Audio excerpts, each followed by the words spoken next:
మద్యం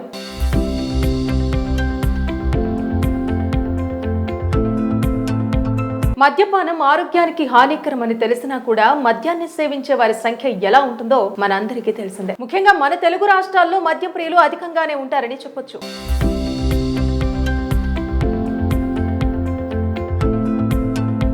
అలాగే దేశవ్యాప్తంగా ప్రపంచవ్యాప్తంగా మద్యం సేవించే వారు గణనీయంగా పెరుగుతూనే ఉన్నారు. కానీ తాజా సర్వే మద్యం సేవించే వారిలో వచ్చిన మార్పు ఎలా ఉందో వెల్లడించి సంచలనంగా మారింది. ప్రపంచవ్యాప్తంగా యువతలో ముఖ్యంగా జనరేషన్ జెన్‌జెడ్ లో మద్యం తాగే అలవాటు గణనీయంగా తగ్గుతోంది. చట్టబద్ధంగా మద్యం తాగే వయసున్న ప్రతి ముగ్గురు యువకుల్లో ఒకరు ఇప్పటి వరకు ఆల్కహాల్ తీసుకోలేదని ఓ గ్లోబల్ రిపోర్ట్ వెల్లడించింది. ప్రముఖ డేటా అనలిటిక్స్ సంస్థ యూరో మానిటర్ ఇంటర్నేషనల్ విడుదల చేసిన ఈ నివేదిక మారుతున్న యువత ఆలోచన విధానాన్ని స్పష్టం చేస్తోంది.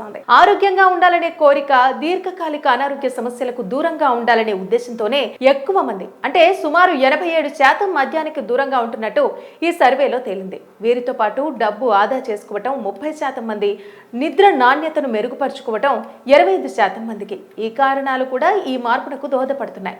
గత 10 ఏళ్లతో పోలిస్తే మద్యం వినియోగం అలవాటు ఉన్న వారిలో కూడా మార్పు కనిపిస్తోంది. 2020లో వారానికి ఒకసారైనా మద్యం తాగేవారు 23% ఉండగా 2025 నాటికి ఆ సంఖ్య 17%కి పడిపోయింది. మద్యం అలవాటు ఉన్నవారు కూడా దాన్ని తగ్గించుకునేందుకు ప్రయత్నిస్తున్నారు. వీరిలో 53% మంది ఆల్కహాల్ వాడకాన్ని తగ్గించుకోవాలని చూస్తుండగా 5 ఏళ్ల క్రితం ఈ సంఖ్య 44% మాత్రమే.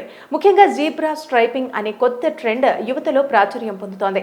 ఒకే చోట స్నేహితులతో కూర్చున్నప్పుడు ఒకసారి ఆల్కహాలిక్ డ్రింక్, మరోసారి నాన్ ఆల్కహాలిక్ డ్రింక్ తీసుకోవడాన్ని జీబ్రా స్ట్రైపింగ్ అంటారు. ఈ విధానం ద్వారా మద్యం వినియోగాన్ని నియంత్రించుకున్నారు. ప్రపంచవ్యాప్త ట్రెండ్ కు భిన్నంగా భారత్లో మాత్రం మద్యం వినియోగం పెరగనుండటం గమనార్హం. 2024 నుంచి 2029 మధ్య కాలంలో మన దేశంలో ఆల్కహాలిక్ డ్రింక్స్ వినియోగం అదనంగా 357 మిలియన్ లీటర్లు పెరిగే అవకాశం ఉందని, ఇది ప్రపంచంలోనే అత్యధిక వృద్ధి అని నివేదిక అంచనా వేసింది. మరోవైపు ప్రపంచవ్యాప్తంగా నాన్ ఆల్కహాలిక్ డ్రింక్స్ మార్కెట్ వేగంగా వృద్ధి చెందుతోంది. 2024లో ఆల్కహాలిక్ డ్రింక్స్ మార్కెట్ కేవలం 0.6% వృద్ధి చెంది $1.7 ట్రిలియన్ చేరగా, non alcoholic spirits 17%, non alcoholic beer 11%, non alcoholic wine 7% వృద్ధిని నమోదు చేశాయి. రానున్న 5 ఏళ్లలో అనగా 2025-2029 వరకు నాన్ ఆల్కహాలిక్ డ్రింక్స్ మార్కెట్ 24% వృద్ధి చెందుతోందని అంచనా.